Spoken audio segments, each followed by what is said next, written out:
Hey hello, কি অবস্থা সবার? কেমন আছো? আশা করতেছি তোমরা সবাই খুব ভালো আছো। বরাবরের মধ্যে তোমাদের স্বামী ভাই ফ্রম সুভাষের এসএসসি। সো সুভাষের এসএসসি থেকে তোমাদের স্বামী ভাই বলতেছি, এবং এসএসসি 27 ব্যাচ যাদের নিয়ে আজকে এত কথা। সো এসএসসি এই 27 ব্যাচ নিয়ে আজকে আমরা অনেক কথা বলবো। 27 ব্যাচের পরীক্ষা মানে মূল পরীক্ষা বোর্ড এক্সামটা খুবই সন্নিকটে, একদম কাছাকাছি চলে আসছে। তোমরা যদি এই অগাস্ট বাদ দাও, অগাস্ট চলে আসছে, সেপ্টেম্বর, অক্টোবর, নভেম্বর, ডিসেম্বর, জানুয়ারি, 4 থেকে 5 মাস আছে এসএসসি 27 ব্যাচের। সো 4 থেকে 5 মাসের মধ্যে তোমাদের কিন্তু অলরেডি প্রি টেস্ট শেষ, কয়েকদিনের মধ্যে টেস্ট পরীক্ষা শুরু হবে। সো তোমরা বুঝতেছো যে এই মুহূর্তে তোমাদের কি করতে হবে, তা নিয়ে আমি একটা ডিটেলস করণীয় তোমাদের জন্য এখন বলবো। আশা করতেছি এটা তোমাদের খুবই ভালো লাগবে এবং এই জিনিসটা তোমরা প্রপারলি ফলো করবা। 27 ব্যাচে বলতেছি ভাই, এটা ভালো করে ফলো করবি, তা না হইলে পরীক্ষা 4-5 মাস পরে চলে আসছে, পরীক্ষা কিন্তু খারাপ করে ফেলবা। সো পরীক্ষায় বোর্ড এক্সাম খারাপ করা যাবে না, খুবই ভালো করতে হবে। খুব ভালো করতে হলে যেই জিনিসটা করতে হবে সেটা হচ্ছে এই মুহূর্তে স্বামী ভাই যেটা বলবে সেটা ফলো করতে হবে, ঠিক আছে? তো চলো আমরা আজকে খুবই সুন্দর একটা নিয়ম বা একটা রুল ডেভেলপ করব। যেহেতু আমাদের সামনে আর মাত্র 4 থেকে 5 মাস আছে, খুবই সন্নিকটে টেস্ট পরীক্ষা চলে আসছে আমাদের এই মুহূর্তে। অলমোস্ট সবারই সিলেবাস শেষ থাকার কথা, তারপরেও আমরা চিন্তা করব যে যাদের যাদের সিলেবাস এখন শেষ হয় নাই তারা তারা কি করবে, যাদের শেষ হয়েছে তারা কি করবে, এবং ওভারঅল একটা রুটিন আমরা ডেভেলপ করার চেষ্টা করব, যাতে আগামী 4 থেকে 5 মাসের মধ্যে আমাদের প্রিপারেশনটা, প্রস্তুতি পর্বটা এমন ফ্যান্টাস্টিক হয় যে বোর্ড এক্সামটা আমরা একদম কাঁপায় দিতে পারি, ঠিক আছে? ওকে, তো চলো, লিখছি দেখছো এইচএসসি 27 ব্যাচের এখন কিভাবে প্রস্তুতি নিবা তোমরা, সেগুলো নিয়ে আজকে আমরা কথা বলবো। তো আমরা এর জন্য একটা কাজ করি, আমরা হচ্ছে তোমার চলে যাই বোর্ডে, চলে যায়। হ্যাঁ, বোর্ড থেকে আমরা খুব সহজে এক্সপ্লেন করতে পারবো এবং এক্সপ্লেনেশনটা তোমাদের খুবই কাজে লাগবে। ভিডিওটা খুবই গুরুত্বপূর্ণ, সবাই মন দিয়া ফার্স্ট থেকে লাস্ট পর্যন্ত দেখবে। আমি বলে দিচ্ছি, ফার্স্ট থেকে লাস্ট কোনো বাদটা দেওয়া যাবে না, মন দিয়া দেখতে হবে, তাহলে তোমার জন্য এটা খুব বেশি একটা ফ্রুটফুল হবে। সো এসএসসি 27 ব্যাচ তোমাদের পরীক্ষা খুবই সন্নিকটে, খুব সম্ভবত জানুয়ারিতেই পরীক্ষা হওয়ার পসিবিলিটি আছে, না হলে ফেব্রুয়ারিতে কনফার্ম হবে। তোমার কাছে সর্বোচ্চ 5 মাস আছে আর কি। সো এই 5 মাসের তোমার কি কি করণীয়, কিভাবে তুমি পুরো সিলেবাস শেষ করে আরো 1 থেকে 2 বার রিভিশন দিবা, মডেল টেস্ট দিবা, টেস্ট পরীক্ষাটাতে ভালো করবা, এবং সেই সাথে অন্যান্য প্রসিডিউর কিভাবে সম্পূর্ণভাবে শেষ করবা সেটার প্রপার গাইডলাইন আমি শামীম আজকে তোমাদেরকে দিচ্ছি, এবং সেটা তোমরা ফলো করবা।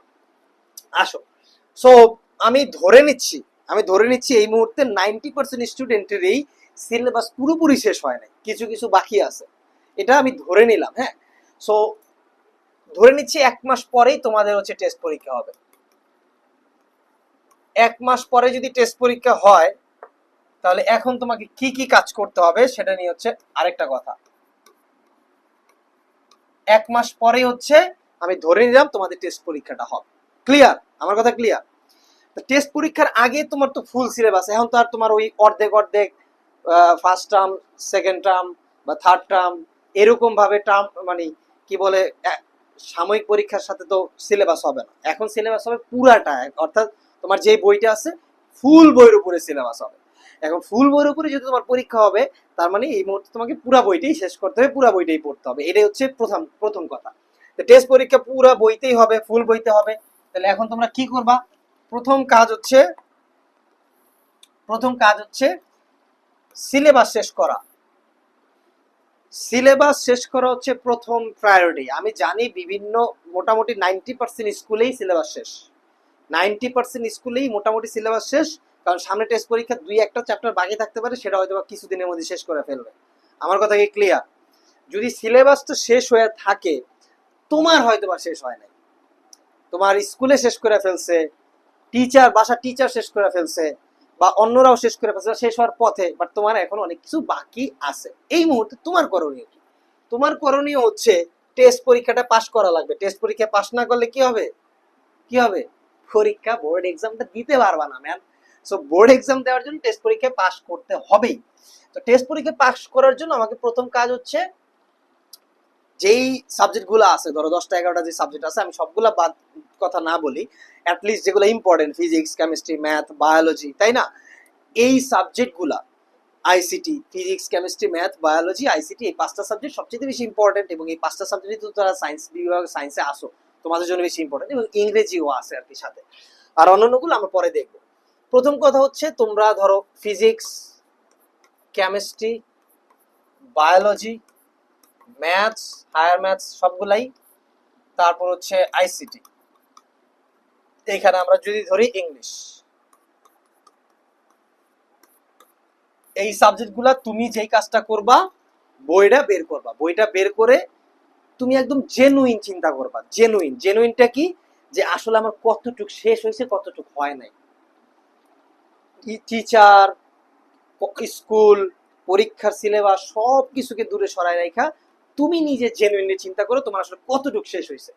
ধরো ইংরেজি তোমার খুব বেশি একটা শেষ হয় নাই, ধরো 30% শেষ হয়েছে, ফিজিক্স 60% শেষ হয়েছে, কেমিস্ট্রি 50% শেষ হয়েছে, বায়োলজি 50% শেষ হয়েছে, ম্যাথ 40% শেষ হয়েছে, আইসিটি 70% শেষ হয়েছে। এই যে এরকম তুমি যখন বাসায় তোমার বইটা নিয়ে নিজে একটু ক্যালকুলেশন করবা, তুমি বুঝতে পারবা যে তোমার শেষ সিলেবাস শেষ করার পরিমাণ হচ্ছে এইরকম 30, 60, 50, 50, 40, 70। তার মানে আরো হিউজ পরিমাণ সিলেবাস কিন্তু বাকি আছে, যেটা তুমি শেষ করো নাই। স্কুল কলেজ, স্কুলে বা বাসার টিচার বা টিউশন যেখানে যেখানে আছে সবাই শেষ করে দিছে, বাট তোমার কিন্তু এখনো বাকি আছে। ম্যান, পরীক্ষাটা কিন্তু তোমারই দিতে হবে, পরীক্ষা কিন্তু তোমার টিচার যে দিবে না। তারপরে তোমার শেষ হয়েছে কিনা সেটা সবচেয়ে বেশি ইম্পর্টেন্ট। তাহলে দেখো, এই হচ্ছে তোমার অ্যাকচুয়াল অবস্থা, তোমার পড়াশোনার অ্যাকচুয়াল অবস্থা এইটা। এই মুহূর্তে তোমার পড়াশোনার অ্যাকচুয়াল অবস্থা হচ্ছে এই মুহূর্তে। এখন তুমি বলো কি করলে তুমি এইটা থেকে সার্ভাইভ করতে পারবা এবং টেস্ট পরীক্ষায় একটা ভালো রেজাল্ট করতে পারবা। তারপরেই তো তোমার হচ্ছে রিভিশন রিভিশন রিভিশন রিভিশন। টেস্টের পরে আর কোনো সিলেবাস পড়াশোনা নাই, মানে নতুন করে পড়াশোনা নাই, টেস্টের পরে শুধু রিভিশন হবে, যা পড়ছো তার রিভিশন, বারবার রিভিশন, বারবার রিভিশন এবং মডেল টেস্ট।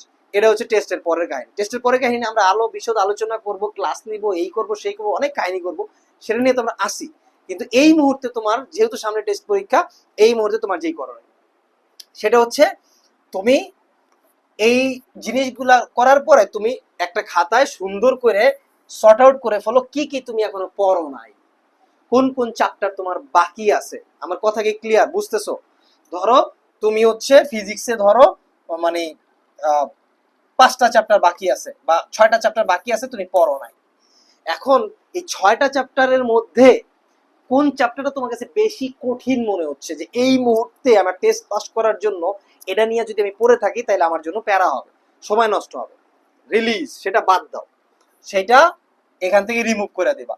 অর্থাৎ তোমাকে 100% প্রস্তুতি বা পুরো সিলেবাসই টেস্টের আগে যে শেষ করে ফেলতে হবে তা না, টেস্ট পরীক্ষা পাস করার জন্য যতটুকু করা লাগবে, অর্থাৎ একটা নিজেকে পার করে একটা ভালো নাম্বার পাওয়ার জন্য যেটুকু করা লাগবে ওইটুকু মোটামুটি করো। আর যারা শেষ করে ফেলছো তাদের তো কংগ্রাচুলেশনস, তারা এখন রিভিশন দিবা, তারা তো বেস্ট, তারা তো সবসময়ের জন্য বেস্ট, তাদের কথা আমরা পরে বলবো। বাট যারা করো নাই তাদেরকে নিয়ে কথা বলতেছি এই মুহূর্তে। সো এই হচ্ছে তোমার 6টা বা 7টা চ্যাপ্টার যদি বাকি থাকে, সেগুলা থেকে যেগুলো তোমার কাছে অনেক বেশি কঠিন মনে হয়, প্রশ্ন অ্যানালাইসিস করে যদি মনে হয় যে এই চ্যাপ্টার থেকে খুব বেশি প্রশ্ন আসে নাই কখনো, ওগুলো এই মুহূর্তে একটু সাইডে সরায় রাখো। টেস্টে হয়তোবা কিছু প্রশ্ন কঠিন হবে, কিছু প্রশ্ন সোজা হবে, বাট ওভারঅল পাস করার জন্য তোমার একটা প্রশ্ন দেওয়া হবে, এটা তুমি বিশ্বাস রাখো আর কি। সো বাকি যে 3-4টা চ্যাপ্টার থাকবে, মানে 6-7টা, তার মধ্যে প্রত্যেকটা থেকে 3টা-2টা করে সিলেক্ট করে ফেলো এবং অগাস্ট মাসের মধ্যে ওইটা দ্রুত সলভ করো, পড়ে ফেলো। ওইটা পড়ে ওইটা একবার পড়বা, বুঝবা, তারপর হচ্ছে ওটা রিভিশন দিবা, ওটা কোশ্চেন সলভ করবা, ওইটার বোর্ড কোশ্চেন সলভ করবা, অবজেক্টিভ সলভ করবা, তাহলে মোটামুটি হয়ে যাবে। আমার কথা কি বুঝাইতে পারছি? আমি কি বুঝাইতে পারছি? সো এইটা হচ্ছে তোমার এই মুহূর্তে করণীয় ভাই, এইটা এই মুহূর্তে তোমার করা লাগবে। এইটা যদি তুমি এই মুহূর্তে না করো তাহলে কিন্তু টেস্ট পরীক্ষা তোমার খারাপ হয়ে যাবে। আর টেস্ট পরীক্ষা খারাপ হয়ে গেলে কি করবে, কি করা লাগবে? দেখা যেতেছে আবার পরীক্ষা দিতে হবে, আবার পাস করার জন্য আবার ঝামেলা, আবার প্যারা, আরো অনেক কাহিনী করতে হবে, যেগুলা করতে করতে যায় তুমি রিভিশন দেওয়াটা বন্ধ হয়ে যাবে। দেখা যাচ্ছে তুমি রিভিশন দিতে পারতেছো, রিভিশন তোমার অফ হয়ে যাবে। তো যদি রিভিশন অফ তোমার হয়ে যায় তাহলে তুমি মনে রাখো যে তুমি পরীক্ষায়, মেইন পরীক্ষায় খারাপ করতেছো আর কি, বোর্ড পরীক্ষায়, তারপরে রিভিশনটা লাগবে। এইবার আসো, আমি তো মোটামুটি একটা, যাদের এই মুহূর্তে ফুল সিলেবাস শেষ হয় নাই তাদের একটা প্ল্যান দিলাম। এখন এই প্ল্যানটা এক্সিকিউশন কেমনে করবা সেটা নিয়ে কথা বলবো না? সেটা নিয়ে কথা না বলে তুমি বলো যে ভাই তাহলে কেমন হইলো। সো এই প্ল্যানের এক্সিকিউশনটা হচ্ছে তুমি তোমার চ্যাপ্টার গুলা বাই করছো, যে এতগুলা চ্যাপ্টার তুমি পড়ো নাই, সেখান থেকে তুমি দুই একটা চ্যাপ্টার যদি তোমার কাছে মনে হয় কঠিন, সেটা তুমি বাদ দিয়ে অ্যাটলিস্ট এই এতগুলা চ্যাপ্টার তোমার এই মুহূর্তে বাকি আছে নিশ্চিত, তুমি শিওর হয়েছো এবং এটা তোমার পড়াই লাগবে, এইটুক নিশ্চিত হওয়ার পর তুমি প্ল্যান করো। সেটা হচ্ছে দেখো কঠিন সাবজেক্ট যেগুলা সেগুলোর সময় বেশি দেওয়া লাগবে, একটু ইজি সাবজেক্ট যেগুলো সেগুলোরে কম সময় দেওয়া লাগবে। এটাই কিন্তু দুনিয়ার নিয়ম, অর্থাৎ পড়াশোনার নিয়ম। আর তুমি যদি কঠিনটাতে সময় কম দিয়া যেটা সহজ সেটাতেই সবসময় সময় দিতে থাকো, তাহলে কিন্তু কঠিনটা কঠিনই থেকে যাবে, ওটা সারা জীবন ফেলেই করতে থাকবা, ওটা আর পাস করতে পারবা না। তাই তোমার যে কাজ করা লাগবে, ধরে নিচ্ছি আমি ফিজিক্স, কেমিস্ট্রি অ্যান্ড ম্যাথ, এই তিনটা চ্যাপ্টারই মূলত সায়েন্সের স্টুডেন্টের জন্য কিছুটা টাফ। প্রতিটা বিজ্ঞান বিভাগের ছাত্রের জন্য এই তিনটা সাবজেক্টই হচ্ছে তাদের জন্য কিছুটা কঠিন, বাকিগুলো কম্পারেটিভলি ইজি, রাইট? সো তুমি এভরিডে, প্রতিদিন, আবারও বলতেছি প্রতিদিন টেস্ট পরীক্ষার আগে প্রতিদিন মিনিমাম 3 ঘন্টা, 3 আওয়ার নিজে এই তিনটা চ্যাপ্টারের উপরে দিবা প্রতিদিন। ধরো কোনো একদিন দিবা ম্যাথসে, কোনো একদিন দিবা কেমিস্ট্রিতে, কোনো একদিন দিবা ফিজিক্সে। আমি কি বুঝাইতে পারছি? প্রতিদিন এভরিডে দিতেই হবে, রেগুলার। রেগুলারিটি মেনটেন না